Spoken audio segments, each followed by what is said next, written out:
வெண்முரசு. வெய்யோன் 4. பகுதி 2. தாழலிக் கதவுகள் 1. வாசிப்பது சந்தீப். வெள்ளற்கரியோர் என்று இப்புவியில் எவருமில்லை. விண்ணெழுந்து மண் நிறைத்த இறைவடிவங்கள் கூட. விரிகதிர் மைந்தா, தன்னால் மட்டுமே வெல்லப்படுபவன் நிகரற்றவன். தெய்வங்கள் அவனை மட்டும் நோக்கி புன்னகைக்கின்றன. அவ்வாறே ஆகுக என்றான் சூதன். அவனைச் சூழ்ந்திருந்த விரலியும் சூதரும் ஒற்றைக் குரலில் இணைந்து ஓம் ஓம் ஓம் என்றனர். தலைக்கு மேல் கைகுவித்து இசைக்கலங்களை தாழ்த்தி விழிகள் சரித்து அந்த ஓங்காரத்தில் உள்ளம் கரைந்து சூதன் அசைவற்று நின்றிருந்தான். ஓரிரு கணங்களுக்குப் பின் பாடல் முடிந்ததை அவை உணர உடலசைவுகள் வழியாக இசைக்கூடம் உயிர் கொண்டது. இரு சிற்றமைச்சர்கள் பெருமூச்சு விட்டனர். கைகள் தழைந்து உடலுரசி விழும் ஒலியும் அணிகள் குலுங்கும் ஓசையும் கேட்டன. முதன்மை அமைச்சர் ஹரிதர் விழிகளைத் திருப்பி ஏவலரிடம் பரிசில்தாளங்களைக் கொண்டுவர ஆணையிட்டார். அவர்கள் தங்களுக்குள் பேசிக்கொள்ளும் மெல்லொலிகள் எழுந்தன. கர்ணன் அங்கிலாதவன் போல் அமர்ந்திருந்தான். ஹரிதர் அவனை நோக்கியபின் மெல்ல தொண்டை செருமி இருமுறை ஓசை எழுப்பினார். அவன் விழிப்புறவில்லை என்று கண்டபின் அரசே என்றார். அருகே தெரிந்தும் அணுகவியலா தொலைவிலிருக்கும் நீலமலைகளைப் போல அவனிருந்தான். அரசே என்றார் அவர். 3ஆம் முறை குரல் எழுப்பியதும் திரைச்சித்திரம் உயிர்கொள்வது போல் அசைந்து சிவந்த விழிகளை மேலே தூக்கி என்ன என்றபின் உடனே சொல் கொண்டு அனைத்தையும் உணர்ந்து ஆம் என்றான். எங்கோ இருந்தேன் என்றபின் தன் தோள் சரிந்த சால்வையை கைகளால் தொட்டான். அணுக்கன் அதை எடுத்து மடித்து அவன் தோளில் அமைத்து அதன் மடிப்புகளை நீவினான். கர்ணன் எழுந்து சூதனை நோக்கி கைகூப்பி வணங்குகிறேன் சூதரே. இங்கு நானும் நீங்களும் பாரதத்தின் விழைவும் சேர்ந்து சமைத்த கதையொன்றை கேட்டேன். இது என்றும் இங்கு நிகழ்வதாக என்றான். சூதன் 3ம் சந்திக்கும் இடத்திற்கே வாக் என்று பெயர். அதன்மேல் வெண்கலை உடுத்து விழிமணி மாலையும் அமுதகலையமும் ஏந்தி வீணை மீட்டி அமர்ந்திருக்கும் எழிலோள் அனைத்துமியற்றுபவள். சொல்வதெல்லாம் அவளே. சொல்லை அறிபவளும் அவளே. சொற்பொருளான அவளை பிரம்மஸ்வரூபிணி என்கின்றன நூல்கள் என்றார். அவள் வாழ்க்க என்றபின் கர்ணன் திரும்பி தன் ஏவலரை நோக்க பரிசுத்தாளங்களை நீட்டினர். மங்கலப் பொருட்களுடன் பொன்னாணயங்களும் பட்டம் வைக்கப்பட்ட பித்தளைத் தாளத்தை ஏவலர் கையிலிருந்து வாங்கி சூதனுக்கு அளித்தான். அவன் முகம் மலர்ந்து அதை பெற்றுக்கொண்டு தலைவணங்கி அங்க நாட்டில் ஆணவம் மிக்க சூதனின் பேராசையும் தோற்றுப்போகும் என்பார்கள். நான் முற்றிலும் தோற்றிருக்கிறேன் என்றான். கர்ணன் கொடுப்பதனால் நிறையும் கருவூலம் இங்குள்ளது சூதரே என்றபடி அடுத்த தாளத்தை முதிய சூதருக்கு அளித்தான். அவர்கள் ஒவ்வொருவரும் பொன்னைக் கண்டு உவகை கொண்டனர். விரலிக்கு தாளத்தை அளித்தபோது அவள் அதை பெற்றுக்கொண்டு தலைவணங்கி இங்கு பரிசில் பெற்றபின் சூதர்கள் ஓராண்டு காலம் பிற மன்னரை விழி கூர்ந்து நோக்குவதில்லை என்பார்கள். நாங்கள் இன்னும் 3 ஆண்டு காலம் எங்களுக்காக மட்டுமே பாட வேண்டும் போலுள்ளது என்றாள். கர்ணன் நகைத்து பாடலுக்குப் பின் சூதனை மன்னன் புகழ வேண்டுமென்பதுதான் மரபு என்றான். அமைச்சர்களும் மெல்ல சிரித்தனர். கர்ணன் கொடுத்ததில் நிறைவு கொள்ளாமல் திரும்பி ஏவலரை நோக்கியபின் தன் நெஞ்சிலிட்ட ஆரத்தை கழற்றி சூதனுக்கு அணிவித்தான். சூதன் திகைத்து பின் நெகிழ்ந்து இது அரும்பொருள் அரசே என்றான். தாங்கள் இங்கு பாடியது அரிய பாடல் சூதரே. ஒன்றையொன்று கவ்வி விழுங்க முயலும் 3 பாம்புகளின் கதை என்று தோன்றியது என்றான் கர்ணன். தாங்கள் நடித்த கதை என்றாள் விரலி. ஆனால் பரசுராமரை நான் சந்திக்கும்போது என்னை ஒரு சூதன் என்றே சொன்னேன். பிராமணன் என்று அல்ல என்றான் கர்ணன். சூதன் விழிகள் மின்ன கதைகள் தெய்வங்களால் உருவாக்கப்படுகின்றன. நினைவுகளை அவற்றுக்கு படையலாக்க வேண்டும் என்றான். கர்ணன் சிரித்து ஆம் அவ்வாறே ஆகுக என்றபின் நானே கூட என்றேனும் என் உண்மைக் கதையை கதை தெய்வத்திடம் கேட்டு அறிந்து கொள்ள வேண்டும் போலுள்ளது என்றான். உண்மை என ஒன்றுள்ளதா என்ன? இங்கு எது எஞ்ச வேண்டுமென்பதே உண்மை என்றும் உருக்கொள்ள வேண்டும். அது சொல்லன்னையால் வகுக்கப்படுவது என்று சூதன் சொன்னான். நன்று சூழ்க என்றபின் இங்கு தங்கி உணவுண்டு களியாடி நிறைந்தபின் உங்கள் ஊர் அழைப்பதை உணர்ந்து மீளுங்கள் சூதர்களே என்றான் கர்ணன். அவ்வண்ணமே என்றான் இசைச்சூதன். அவர்கள் மீண்டும் வணங்கி புறம் காட்டாது விலகிச் சென்றனர். தாங்கள் அவன் பாடலை கேட்கவே இல்லை என்று தோன்றியது என்றார் ஹரிதர். செவிகளால் கேட்கவில்லை என்றான் கர்ணன். சிலக்னங்களுக்குப் பின் அச்சொற்கள் முற்றிலும் மறைந்து அவர் உருவாக்கிய நிகரலையில் நான் வாழ்ந்து கொண்டிருந்தேன். எத்தனை அரியது ஒரே வாழ்வை பலமுறை மீண்டும் வாழ முடியும் என்பது. ஒவ்வொரு முறையும் அது மேலும் வளர்ந்து மலரும் கனியும் கொண்டிருக்கும் என்பது என்றபின் திரும்பி அணுக்கரான சிவதரிடம் இன்றென்ன செயல் சொல்லும் என்றான். சிவதர், கலிங்க நாட்டு வணிகர்கள் சிலர் வந்துள்ளனர். சுங்க முறைமையில் அவர்களுக்கு சில குறைகள் சொல்வதற்குள்ளன. கருவூலக் காப்பாளர் அஜபாலர் கணக்குகளை தங்களிடம் கூறுவதற்கு விழைகிறார். தாங்கள் உச்சிப்பொழுது உண்டு ஓய்வெடுத்து வெயில் மயங்கும்போது அவைக்கு வந்தால் அந்திக்குள் அவை முடிவுறும். அந்தியில் இன்று கொற்றவை ஆலயத்திற்கு செல்வதாக இருக்கிறீர்கள் என்றார். இன்றென்ன அங்கு என்றான் கர்ணன். இது ஆவணி மாத கருநிலவு. கொற்றவைக்குரிய நாள்.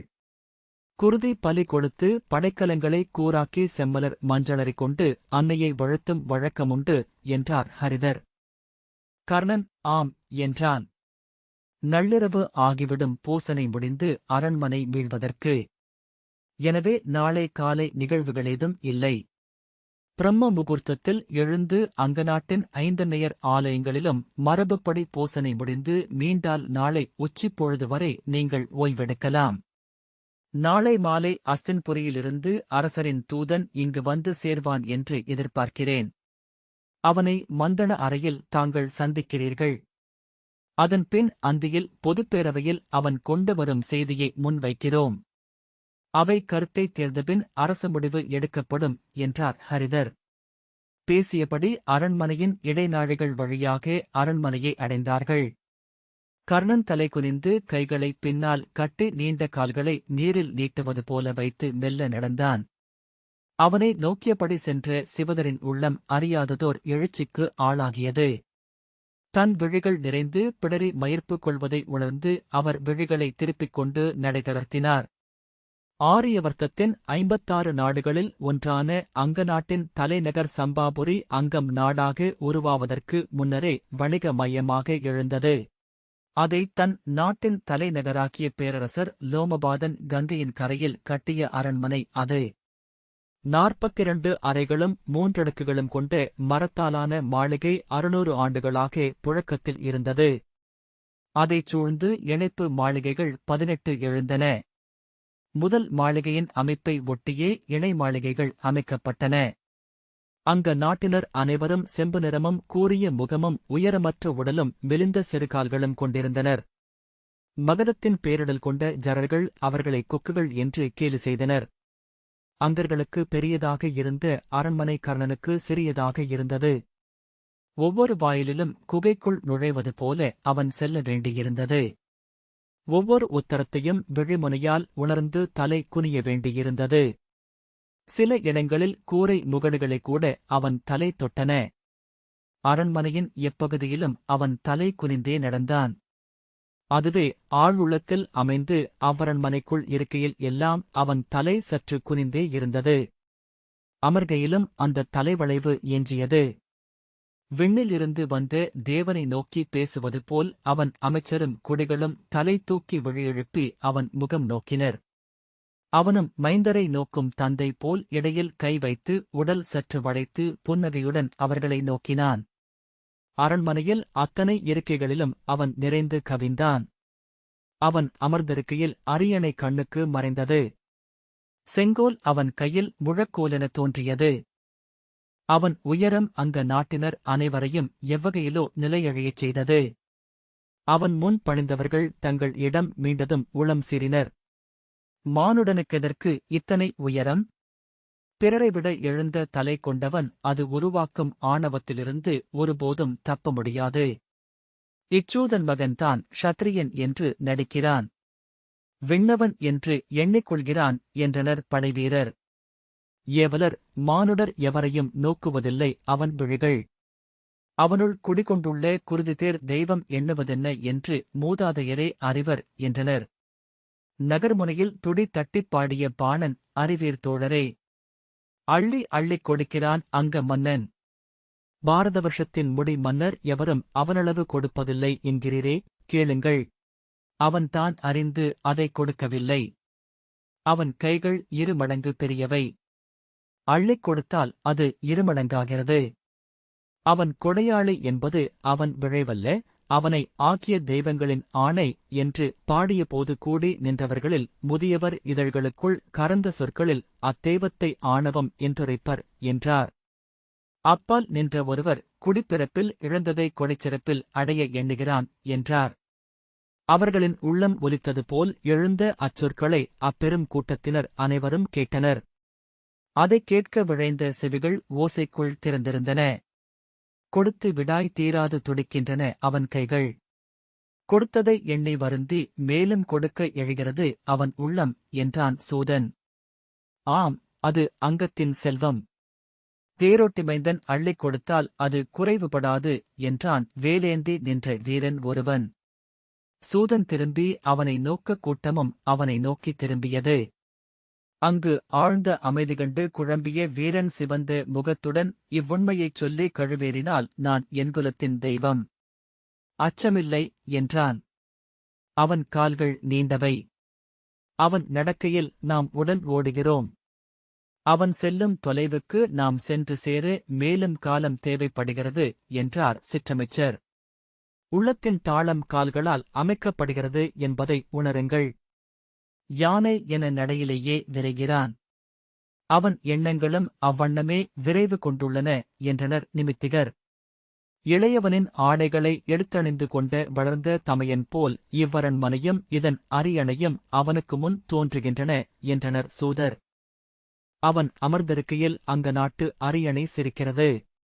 அதன் செங்கோலும் களிக்கோலாகிறது. அம்மணிமுடி ஒரு கணையாழி போல் குறுகுகிறது என்று சூதர்கள் பாடப்பாட அங்க நாட்டு மக்கள் உளம் சுருங்கினர். இது பலியின் மைந்தர் அங்கரால் அமைக்கப்பட்ட நாடு. அனகாஃப்ரு அமர்ந்த அரியணை. திரவீரதர் ஏந்திய செங்கோல். தர்மரதராண்ட அரண்மனை. இந்தச் சாலையில் சதுரங்கரும் பிருதுலாட்சரும் யானை மேல் சென்றிருக்கிறார்கள். புருஹத்ரதரும் புருஹன்மனசும் செங்கதிர்கோலேந்தி ஆண்டிருக்கிறார்கள். இங்கு விழும் சூரிய கதிர்கள் அறியும் ஜெயத்ரதரையும் விஜயரையும் திருதவிரதரையும். மாமன்னர் சத்யகர்மரின் தீயூழால் அவர் வீழ்ந்தார். இந்தச் சூதன் மகன் கோல் கொண்டான் என்றார் விழிகளிழந்த முதியவர். அஸ்தனபுரிக்கு அடைப்பப் பணி செய்து சூதன் மகன் அடைந்த செல்வம் இது.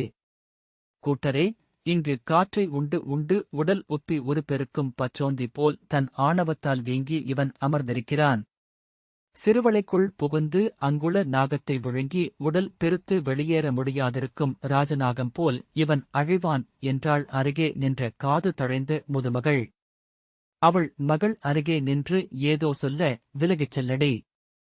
எனக்கென்ன அச்சம்? என் முலை வயிற்றே எட்டிவிட்டது. சுடுகாட்டில் என் மரம் பழுத்துவிட்டது என்றாள் அவள். ஆனால் நகரிலாவிற்கு பொன்படாமணிந்து கொன்றைமலர் பூத்த குன்றென எழுந்த பட்டத்து யானை மேலேறி அமர்ந்து அவன் வருகையில் பெண்டிரும் குழந்தைகளும் களிக்கூச்சலிட்டபடி பாய்ந்து முற்றங்களுக்கும் உப்பரிகைகளுக்கும் வந்து செறிந்தனர். தடுத்த அன்னையரின் கைகளை தட்டி அகற்றி தங்கள் நிலைமறந்து கை தூக்கி கூச்சலிட்டனர். நெஞ்சழுத்தி கண்ணீர் சோர விம்மியெழுது தூண்களிலும் தோள்களிலும் முகம் புதைத்தனர். ஒருவரை ஒருவர் தழுவி உடல் சிலிர்த்தனர். சிறுவர் களிவெறி கொண்டு கை தூக்கி ஆர்ப்பரித்தனர். கருநிறத்தில் கதிரவன் எழக்கண்டோம் என்றனர் பெண்டிர். அவன் காதில் அணிந்த குண்டலங்கள் 2 வெண்மீன்கள். அவன் மார்பணிந்த பொற்கவசம் அந்திச்சூரியன் என்றனர் கன்னியர். தென்னையில் அமர்ந்திருந்து முதியவர் நெடுங்கும் உடல் திரட்டி எழுந்து கண்மேல் கை வைத்து குண்டலம் என்கிறார்கள், கவசம் என்கிறார்கள். இவர்களின் கண் மயக்கா? களிகொண்ட உளமயக்கா என்றனர். ஒளிசுடர்ந்து இதோ கண்முன் செல்கிறது கவசமும் குண்டலமும். அதைக் காணும் நோக்கில்லையென்றால் அவை கண்களல்ல, காழ்பென்னும் திரை மூடிய புண்கள் என்று சீறினர் கன்னியர்.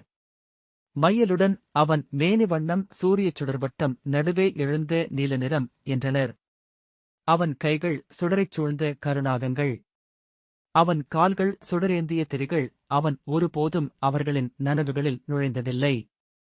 அவன் முதற்காட்சி விழித்திரையில் விழுந்த கணமே அவர்கள் சென்றமைந்த கனவில் ஆண் என, தேவன் என, தெய்வம் என அவன் மட்டுமே அமைந்த அவ்வுலகில் கிழக்கெழுந்து மேற்கணையும் கதிரோனென சென்று மறைந்தான். அவனைப் பற்றி ஒரு சொல் சொல்லவும் இளம்பெண்கள் ஒப்பவில்லை. சூதன் மகன் என்றொரு குரல் எங்கேனும் எழுந்தால் புலி எனச் சீறி, ஆம், சூதன் மகனே. ஏனெனில் இளஞ்சூரியனை கருவுறும் கருப்பை சூதப் பெண்ணின் தவத்தால்தான் அமைந்தது. மண்ணுக்கும் பொன்னுக்கும் உடல் திறக்கும் க்ஷத்திரிய இழிபெண்கள் அவனை கருக்கொள்ளும் தகுதியற்றவர்கள் என்று கூவினர். என்ன பேசுகிறாய் என்று அன்னையர் சினந்தால், ஆம், அதைத்தான் பேசுவேன். இந்நகரில் கன்னியர் அனைவருக்கும் அவனே காதலன் என்றனர்.